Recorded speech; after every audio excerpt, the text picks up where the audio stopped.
আজ হচ্ছে 20 জানুয়ারি, একটি নতুন দিনের সূচনা আপনাদেরকে নিয়ে শুরু করছি।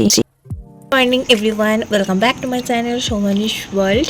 আজকে হচ্ছে স্যাটারডে, ছুটির দিন, আর মিস্টার ঘোষও আজকে একটা ছুটি নিয়েছে। তো আজকে সকাল সকালই ব্লগটা শুরু করলাম। আর সকালটা অবশ্য আমাদের অনেক লেটে শুরু হয়েছে। শীতকালের দিন ঘুমই ভাঙতে চায় না, আর এমনিতে তো রেগুলার ডেজ যেগুলো হয়, ওয়ার্কিং ডেজ, সেগুলোতে তো সকাল সকালই উঠতে বাধ্য। তো আজকে একটু ঘুমিয়ে পড়েছিলাম, তো সেজন্য অনেকটা দেরি হয়ে গেছে উঠতে। জাস্ট উঠলাম, এখন যাব একটু চা বানাতে। তো চলুন, আজকের ওয়েদারটা একটু জানলা খুলে দেখতে এলাম। আজকে ওয়েদারটা খুব একটা পরিষ্কার নয়, তবে রোদ উঠবে মনে হচ্ছে। আজকে রোদটা খুব দরকার, জানেন। আজ একটু আমাকে শ্যাম্পু করতে হবে, কালকে একটা জায়গা যাওয়ার আছে, সানডে একটু বেরোবো কালকে। তো কোথায় যাচ্ছি পরে বলছি আমি। তো সেজন্য আজকে রোদটা খুব দরকার। তো যাই হোক, চলুন আর বেশি দেরি না করে ওদিকে চাটা বানিয়ে চাটা খাই, তারপর বাকি যাবতীয় যা কাজ রয়েছে সেগুলো করবো, শ্যাম্পু করা, সমস্ত কিছু অনেক কাজ রয়েছে। চলুন এখনকার মতো এইটুকুই, টাটা। মিস্টার ঘোষ এখন মশারি তুলতে ব্যস্ত। মিস্টার ঘোষ বাড়িতে থাকলে এই মশারি তোলা, বিছানা গোছানোর কাজ পুরোপুরি কিন্তু ওর উপরই দায়িত্ব, আমাকে কিছুই করতে হয় না। যাই হোক, চলে এসেছি রান্নাঘরে, চাটা বসিয়ে দিয়েছি। আজকে আমি একটু ক্যারামেল টি বানাচ্ছি, এখন খুব ট্রেন্ডিংয়ে রয়েছে, তো সেজন্য আজকে একটু বানিয়ে টেস্ট করছি কেমন হয়। ভালো লাগলে অবশ্যই পরের দিন শেয়ার করব। তো চা বানানো আমার কমপ্লিট। এখানে আমার আর মিস্টার ঘোষের জন্য চা নিয়ে নিচ্ছি, আর মাকেও দিয়ে দিচ্ছি। চলুন, চাটার কেমন টেস্ট আমি চাটা টেস্ট করার পর বলছি, আর ভালো লাগলে অবশ্যই পরের দিনকে আমি এই চাটার রেসিপিটা শেয়ার করব। তো চা নিয়ে চলে এসেছি, মিস্টার ঘোষকে দিয়ে দিলাম, আর আমিও নিয়ে নিচ্ছি চা আর টপ বিস্কিট। কমন। আচ্ছা, তো চায়ের টেস্টটা বেশ ভালোই লাগলো। মিস্টার ঘোষও খেয়ে বললো বেশ ভালোই হয়েছে। তো পরের দিন আমি আরও একবার ক্যারামেল টি বানাবো, আর আপনাদের সাথে অবশ্যই রেসিপিটি শেয়ার করব। তো আজকে যেহেতু স্যাটারডে আর আমারও ছুটি, মিস্টার ঘোষেরও ছুটি, তাই সুন্দর একটা ব্রেকফাস্ট বানানোর জন্য চলে এসেছি। আজকে বানাচ্ছি পুরো একদম হেলদি খাবার। তো হেলদি ব্রেকফাস্টের জন্য বানাচ্ছি আমি এখানে ভেজ স্যুপ, যেটা এই শীতকালের দিনে খুব খুব উপকারী। যারা সবজি খেতে ভালোবাসেন না, বা ঘরে যদি কোনো সদস্য থাকে সবজি খেতে একদমই ভালোবাসে না, তাদেরকে এইভাবে ভেজ স্যুপ যদি বানিয়ে দেওয়া হয়, তার শরীরের ক্ষেত্রেও সেটা খুবই উপকারী হয়, আর তার সাথে সবজিটাও খাওয়া হয়ে যায়। তো এখানে আমি মোটামুটি সব রকম সবজি ব্যবহার করেছি, যেমন ফুলকপি, বাঁধাকপি, গাজর, টমেটো, তারপর হচ্ছে মটরশুঁটি, ক্যাপসিকাম ছিল বাট দিতে ভুলে গেছি। আর যদি বিনস বা অন্য কোনো সবজি আপনাদের পছন্দ মতো দিতে চান তো দিতে পারেন। এই স্যুপ কিন্তু শীতকালে খাওয়া খুবই উপকারী, কারণ যদি সর্দি বা ঠান্ডা লাগার যে ধার থাকে, তো তার জন্য কিন্তু এটা খুবই উপকারী। এটাতে একটু গোলমরিচের গুঁড়ো, একটু লবণ, মশলা দিয়ে বানালে এটা সুন্দর খেতে লাগে। তো আমি এই ভেজ স্যুপটা একটু ম্যাগি দিয়ে বানাচ্ছি, 1 প্যাকেট ম্যাগি দিয়ে দিচ্ছি, ছোট্ট প্যাকেটের ম্যাগিগুলো। তো এই ম্যাগি দিয়ে বানিয়ে নিচ্ছি, তার সাথে দিয়ে দিলাম ম্যাগি মশলা। আপনারা যদি নুডলসটা অ্যাড না করেন, তো ম্যাগি মশলা বাজারে যে কিনতে পাওয়া যায়, সেই ম্যাগি মশলা দিয়েও কিন্তু বানানো হয়। তো সমস্ত কিছু ভালোভাবে ভেজে নিলাম, পরিমাণ মতো লবণ দিয়ে দিয়েছি, আর ম্যাগিটা দেওয়ার পর ম্যাগি মশলা দিয়ে দিলাম, আর তার সাথে একটু জল দিয়ে দিলাম। আর হ্যাঁ, মাঝে আমি টমেটো সস, সোয়া সস সবই ব্যবহার করেছি। আর এদিকে 2টো ডিম সেদ্ধ বসিয়ে দিয়েছি, যেহেতু শীতকাল, ঠান্ডা ঠান্ডা ওয়েদার আছে, তো ব্রেকফাস্টে সেদ্ধ ডিম খাওয়া কিন্তু খুবই উপকারী।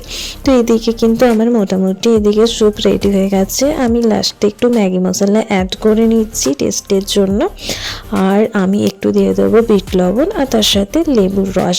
তো এইরকমভাবে স্যুপ বানালে স্যুপটা দেখি বড্ড ভালো লাগে খেতে।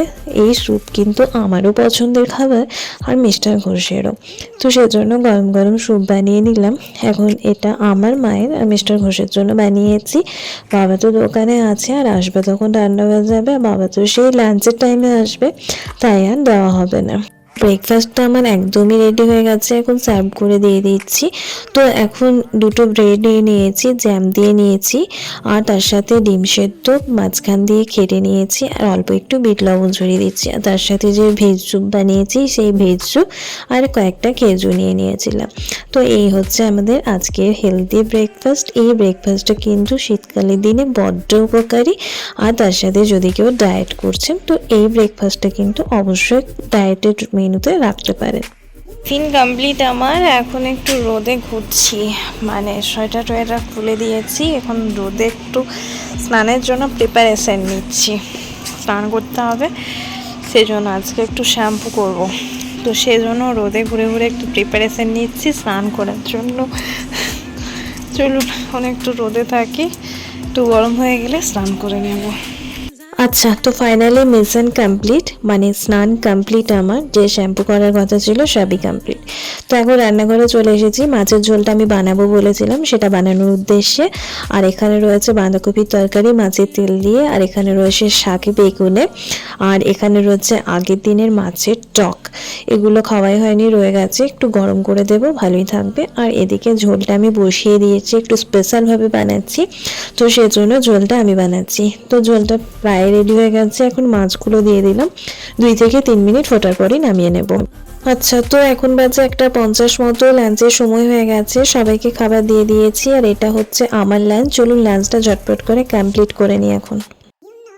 ইভিনিং এভরিওয়ান, এখন বাজে সন্ধে 5:50 মতো। তো রেডি হয়ে গেছে আমি, এখন একটু বেরোচ্ছি, বাজারের দিকে যাব।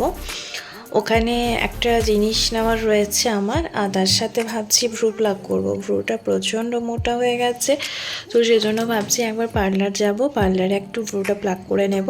কালকে তো সকালে বেরিয়ে যাচ্ছি, আর সরস্বতী পুজোর সময় তো এমনিতেই করাতে হতো, সরস্বতী পুজো তো আর মোটামুটি 1 মাসও নেই, তো সেজন্য ভাবছি এখনই করিয়ে নেব, আর সরস্বতী পুজোর সময় করানো দরকার হবে না, তো সেজন্যই এখন বেরোচ্ছি।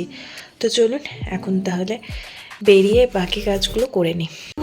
কি ঠান্ডা গো, প্রচুর ঠান্ডা। তো ফাইনালি ফিরে গেলাম বাড়ি, এখন বাজে রাত্রে 8টা মতো। তো ডিনারে আজকে কী হবে দেখা যাক। তো চলুন এখন একটু ফ্রেশ হয়ে নিয়েছি, বাইরে প্রচণ্ড ঠান্ডা আছে, চলুন দেখা যাক রাতে কি করা যায়। চলে এসেছি রান্নাঘরে, একেই তো ফিরতে ফিরতে 8টা বেজে গেছে, এরপর ডিনারটা এখন না শুরু করলে অনেকটা লেট হয়ে যাবে। তো দেখলাম যে দিনের একটু সবজি রয়েছে, বাঁধাকপি আলু যে সবজি করেছিলাম, তো সেজন্য আর সবজি বা ডাল কিছুই বানালাম না। আজকে ভাবছি একটু পায়েস বানাবো, কয়েকটা দিন ধরে ভাবছি খেজুর গুড়ের পায়েস বানাবো। এই সিজনে খেজুরের গুড়ের বা খেজুরের রসের পায়েস খেতে বড্ড ভালো লাগে, তো সেজন্য ভাবলাম যে খেজুর গুড়টা যখন বাড়িতে রয়েছে, মানে পিঠের সময় আনা হয়েছিল, তো খেজুর গুড়টা যখন রয়েছে তখন একটু আজকেই বানানো যাক খেজুর গুড়ের পায়েস। পায়েসটা এদিকে হতে থাক, ওদিকে আমি একটু বসেছিলাম, আর মা তখন চা বানালো, বাবা দোকান থেকে আসার পর চা খাবো বললো, সেজন্য তো আমরাও একটু চা খেয়ে নিচ্ছি। বাইরে তো প্রচণ্ড ঠান্ডা, আসার পর আর কিছুই খাইনি, তো সেজন্য চা খাচ্ছিলাম। তারপর এসে দেখি যে পায়েসটা প্রায় 80% হয়ে গেছে, তো আমি ঢাকা চাপা দিয়ে চলে গেছিলাম। এখন এসে দেখি চাল পুরোপুরি সিদ্ধ হয়ে গেছে, এখন একটু গুড় মিশিয়ে দিচ্ছি, খেজুরের গুড় যেটাকে লবাদ বলে আর কি, তো সেটাই মিশিয়ে দিচ্ছি। এটা কিন্তু আমি ওভেনটা অফ করে মেশাচ্ছি, এখন ঢাকা দিয়ে দেব, ব্যাস তাহলে পায়েস একদম রেডি হয়ে যাবে। যে থিকনেসটা রয়েছে সেটা একটু ঠান্ডা হলে আরও থিকনেসটা একটু পুরু হয়ে যাবে। তো একদমই রেডি হয়ে গেছে ডিনার বানানো, রুটি আর এই যে বাঁধাকপি আলু সবজি আর তার সাথে পায়েস। তো চলুন ডিনারটা এখন কমপ্লিট করে নিই, তারপর কথা হচ্ছে। আমাদের ডিনার কমপ্লিট, এখন বরুলি লেপে শুয়ে পড়বো। তো চলুন আজকের মতো ব্লগটি তাহলে এখানেই শেষ করছি। ব্লগটি যদি কিছু ভালো লেগে থাকে অবশ্যই একটা লাইক কমেন্ট অ্যান্ড শেয়ার করে দেবেন। দেখা হচ্ছে খুব তাড়াতাড়ি নতুন একটি ভিডিওর সাথে, ততক্ষণ পর্যন্ত সবাই ভালো থাকুন, সুস্থ থাকুন, ধন্যবাদ। জামা সিলেক্ট হচ্ছে না, 1000 ঘন্টা জামা হলে এরকমই হয়। মানুষের যদি একটা জামা থাকতো তাহলে কোনো টেনশনই ছিল না, ওই জামাটা পরেই যাওয়া যেত, কিন্তু এখনকার মানুষের তো আলমারি ভর্তি জামা, তো সেজন্যই হচ্ছে টেনশন, মানে বাইরে যাওয়ার সময় আর জামা খুঁজে পাচ্ছে না, আর পাবেও না।